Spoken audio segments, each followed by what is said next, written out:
Hey grade 8, today we're going to learn about how people's attitudes and values are shaped by the way a society is organized. So stick around and let's learn something.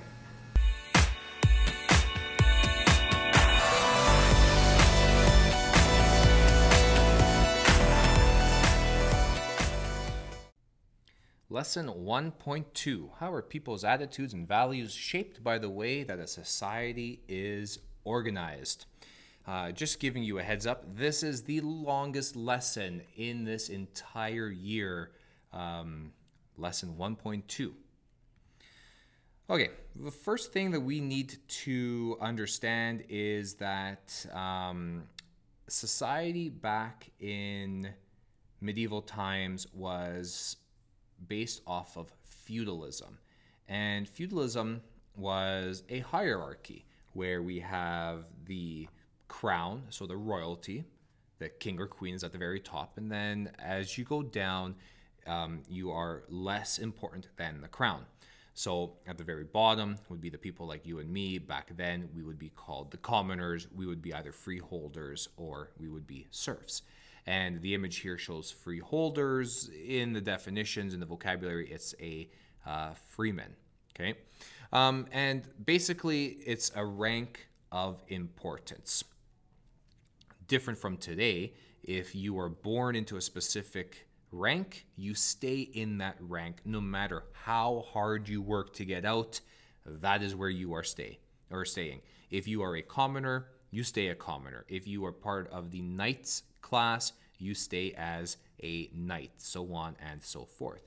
And this was all based on the amount of land a person owned, as well as their loyalty or their duty. So the commoners, for example, their duty is to support the groups that are above them, and now you are staying in that group. And all of this points upwards. This is a pyramid. This is showing allegiance to the crown, so to the king or the queen. And this is all, feudalism works because of the country life in which most people lived. Most people lived in villages, and there was a manor within that village. And the lord of that manor, usually a knight of some sort, or the part of the knight class anyways, is in charge of that village, in charge of that manor. And the peasants that are there, they are working and harvesting a portion of the land to support everybody.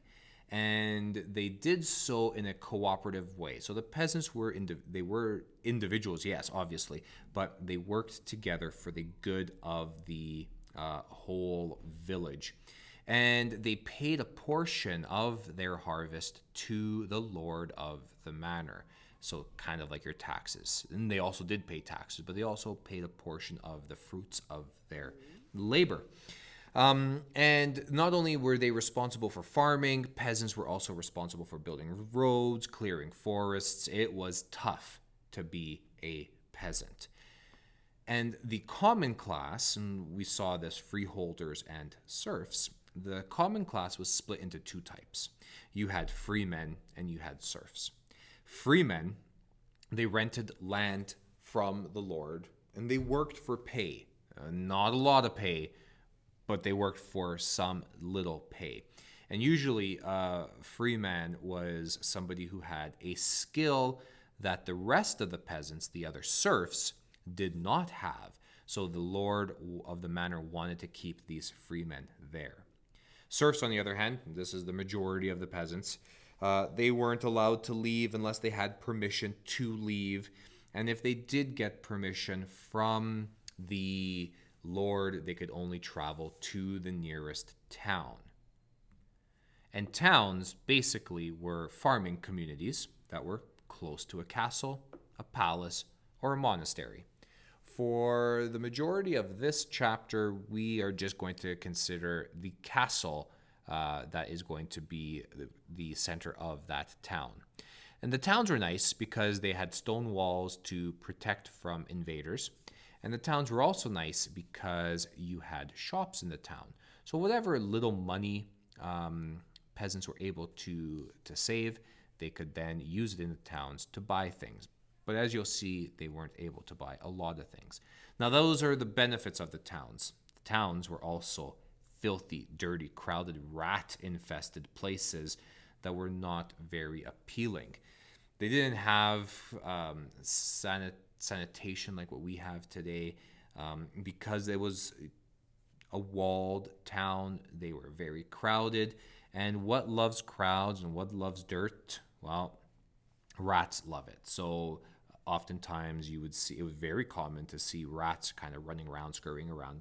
Really, really disgusting. Okay. But this town, or these towns, were still something that peasants and people desired. They desired the towns because it provided them with freedom and it provided them with new opportunities.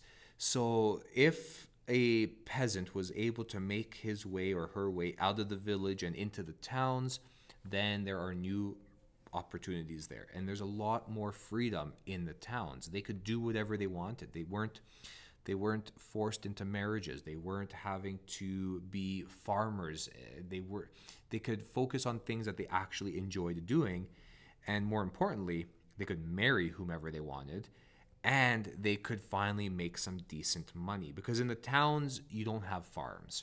You have shops, or you've got other areas where there's opportunities to make money. So you could be, let's say, a servant for somebody.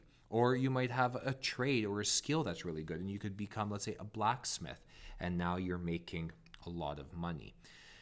But it wasn't easy to get to the towns. The lord of the manor is not going to say, hey, yeah, you know what, Jordan, yeah, you can go to the towns, be my guest, nice working with you, have a great life. That's not how you got to the towns. How you got to the towns was by running away. And if you can run away from your village, from the lord of the manor, and you could hide out in one of the towns and you could stay there for a year and a day, so more than a year, then by law, you are now free to do as you please, and there will be no repercussions. You get caught within that year, somebody finds out where you're supposed to be, well, guess what happens to you? Not so good, okay? But if you could make that year and a day, then your life is starting to look up. So you can open up a shop. You can learn a trade. You can work as a servant or a laborer if you don't have any of those skills. You can do those types of activities, and then you can make money that way, okay? So oftentimes people went and they learned a trade. And we still have the trades today. Here's a picture. There's a graphic here. This is a blacksmith. Trades were really important.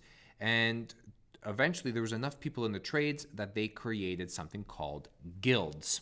And a guild is just an organized trade. Think of a union that exists today. Some of your family members might belong to a union where every month they pay so many dollars to be a part of this union. And the union in turn benefits their members. So they might be able to control prices. The union will determine a standard of quality. You want to be a blacksmith? You have to be able to do and create things to a certain quality. And then the union also decided, or in this case, the guild also decided who could become an apprentice and who could learn that trade and benefit from that trade down the line. Last year in grade 7, we started learning about our First Nations and the role that women played in our indigenous groups. Well, women had a role too in medieval society. And we can break women into 2 or 3 different categories. The women that lived in the villages, women that lived in the towns, and that of wealthy women, which will be the next slide. So if you are a woman during medieval society and you live in a village, so the rural women, this is what your life is laid out to look like. You're going to have a lot of kids. Why are you going to have a lot of kids? Because you need to work in the fields alongside the men. The more kids that you have, the less work you have to do in those fields. Women in the villages, they had to make clothes, they had to cook meals, and they had to preserve food. Very similar to our First Nations that we learned about in grade 7. Next group, still a peasant group, but these are going to be women living in the towns. They had some benefits over the rural women in the villages in that women in the towns, they could work in trade. in the trades, sorry, excuse me. They could sell goods. They could inherit property, which is something completely different than women in the villages who lived in and around a manor who did not own property. But in the towns, you can own property. You can also be part of a guild. So women, although they could not purchase property and they could not enter into the guilds, they could then inherit the property and those guild memberships that had once belonged to their husbands. And they could also work in the textiles and brewing industry as well. The third type of women that we have in medieval society is that of wealthy women. And they had more opportunities because of their wealth. So they could go to school. Now, everybody, as we will see, does go to school, but wealthy women had the opportunity to stay at home and go to school, much like in the villages, or they could be shipped off and go to school somewhere else. And obviously, women who belonged to wealthy families had money. But at the same time, as nice as some of this sounds, hey, I can go off to school, now I have money, they also had very few choices. Wealthy families would often arrange marriages for their children, and now women now have fewer choices available to them. So what would some women do? Well, some women would run off, and both rich and poor, and they would join religious orders. And the nice thing about joining a religious order is that you become better educated because you learn to read and write within these religious orders. That hierarchy, that feudal system only will last so long. So what happens? Well, two things contribute to the fall of the hierarchy of feudalism. So remember, feudalism, we've got the crown is on the top, so you're king and queen, and you got the peasants on the bottom. So two main things contributed to this fall of feudalism in Europe. One is the Peasants' revolt, and the second one is the Black Death. The Peasants' revolt, this was because of the 100 Years' War. And the 100 Years' War started in the 1300s, and it lasted, 100 years. That's why it's called the 100 Years' War. And this war completely devastated the countrysides of both France and England. And war is not cheap. War is very, very expensive. And to pay for war, governments, countries, whatever kingdoms, they need to collect taxes to pay for war, because soldiers are not going to go and fight for free. They're not going to dedicate their life for free. So you need to pay these soldiers. You need to feed these soldiers. You need to take care of them. You need to give them the weapons and the equipment and the armor that they need to survive and be successful in war. So what did the peasants do? The peasants revolted because they were already paying taxes. They were already paying rent. And now they're having to pay even higher taxes to fund and finance this war. And what the lords of the manor did, what the people in the upper classes did, is they put down brutally these revolts. But think about it. Who's revolting? A peasant is revolting. Does a peasant have anything to lose? Absolutely not. So the unrest is still going to stay there because a peasant already has nothing else to lose. So if they want to see better living conditions, they can easily fight for them. So a lot of people were brutally put down and their lives ended because of these revolts, but it didn't stop the peasants. The second thing, do you remember the second thing? Remember that Black Death? Well, the Black Death we know killed up to 50% of the people in Europe. If the majority of the people in Europe are peasants, now you've got fewer peasants around to work the fields. So now, if you were part of the nobility class, like the knights and whatnot, you really wanted to hold on to your land. You really wanted to hold on to your resources. But now you're stuck in a situation. You don't really have much control over your peasants. So now you've got a choice. How are we going to keep these peasants? Well, what does everybody want? Everybody wants money. Now we're paying our peasants. We're paying our serfs. Well, the second you start to pay your serfs a half-decent wage, Are they really going to be peasants anymore? They're not. So now our serfs are released from the obligation to their lords now that they are working for money. This means that the feudal system is going to come undone. It's going to fall. It's going to crack. So this leaves us with two possibilities. The peasants are now being paid so they can go to the towns and start a new adventure, start a new life, have more opportunity. Or they could stay around the villages because of security and it's what they know. And you'd be surprised, a lot of people ended up staying within those villages. But now those villages became shared places of ownership. And now the villages were starting to look like a really nice place too. This next graphic I want to show you, this table, is how expensive it was to run a manor. So before the Black Death, and this is all in pennies here, you can see it cost 24,000 pennies.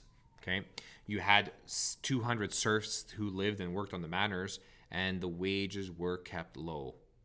It was easy because we had feudalism back then. And maybe we'd have to hire some workers, okay? But we can hire them at super cheap.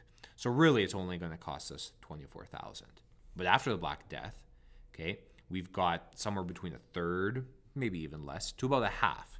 So let's say even if 60 of our serfs die, now we have to start paying those that are remaining because there's nothing else we can do to keep them there. We still need to hire workers because we still have the same amount of land. But now these workers are saying, well, hey, there's a lot fewer of us. So you want my skills? You're going to have to pay me more. So they tripled their wages. So now instead of spending 24,000 pennies, now we're spending 72,000 pennies. And speaking of the Black Death, I just want to quickly pause for a moment here. And I want to talk about Ring Around the Roses. Ring Around the Roses is a nursery rhyme. Ring around the roses, a pocket full of posies, at you, we all fall down. Entertaining, you've all played it, I've played it, I've seen my own children sing this song. But this is a song about the Black Death. So the peasants who are singing this song in the fields, they're talking about the death. The roses, those are the boils that develop. The posies are the flowers that smell really nice that you'd keep inside your pocket and keep away the fleas. And the ticks that would be so attracted to dirty situations. The sneezing, achoo, this is the sign of the plague, and we all fall down. Ha ha ha, we're all laughing, we fall down. No, it's actually people dying. Okay? I'm going to go back to our peasants and talk about time and money. If you want to go to the towns, you need money. You want to go to the mall right now in 2020, 2021, wherever time it is, well, you need money to buy things. And people eventually started seeing time in a different way. You want me to work? Okay, I'm working so many hours. It's going to cost you so much money. We still do that today. You want to go work at a part-time job at Tim Hortons? You might be getting paid $13, $14, $15 an hour. I'm not sure what Tim Hortons is paying, but that is done by time. However many hours you work, that is the amount of money you are going to get. And because we started looking at time differently, we now start having our activities being ruled by time. So the rising and the setting of the sun, or even the changing of the seasons. So it's harvest time, for example, and you need to pay somebody to harvest. Well, you will charge them or they will charge you based on that season. Okay, it's harvesting season. Well, it's going to cost this much to harvest this amount of land. You're a blacksmith and it's going to take X amount of hours to create this. Well, and you will charge based on that. Originally, the only people that really needed to know time and to understand time was the church so that they could pray at proper intervals. Over time, everybody started needing to know and understand time because that's how they were going to be paid. So people came up with sundials, water clocks, hourglasses, and then eventually, because of the towns and different activities, we then see mechanical clocks being developed. Eventually, a peasant can make enough money, And now, with feudalism gone, we can change our social status based on the amount of money that we have. And now we have a new social structure that develops, the one that we have today, the upper, the middle, and the lower class. Most of us are going to belong to a middle class, and this started developing after the fall of feudalism. And this class is based solely on money because we love material possessions, and we still do that today. What kind of phones you guys have? Maybe you've got the newest Samsung or you have the newest iPhone. It's fall now, so everybody is waiting for the new phones to be released. We love material possessions. Some of you spend an exorbitant amount of money on shoes, on Nikes. I've seen students spend $700-800 on a pair of Nikes because they are special edition. We love material possessions, and because of this, we will be pushed into chapter 2 eventually, the expansion of trade. Now, don't laugh at this next thing, but here's the clothing that people would wear back then. On the left, we have what typical peasants would wear, and then in the middle and on the right, what the nobility classes would wear. Well, although I would probably be more comfortable being dressed like a peasant because I don't think that the noble wear is that comfortable, but it's a sign of status, okay? And if you can afford to wear the clothing of the nobles, that's going to make you feel better. But who is not going to like this? Well, the nobles are not going to like this. They're going to be upset. So sumptuary law was introduced because now peasants had money. And the sumptuary laws were introduced to try and control the behavior and the consumption of how people were spending their money. The nobles were getting upset that everyday normal people could buy whatever they wanted. And then they could maybe pass themselves off as being of a higher class. The peasants loved this idea, and they were spending money and doing those kinds of things. But the people who had the money, the rich people, couldn't stand this. So they passed these laws to control that and to restrict what different classes could wear. But what talks? Money talks. So if a peasant has enough money, goes into a shop that sells goods that only the noble class could afford, the shopkeeper's very smart and is going to take that money and sell those goods to the peasants.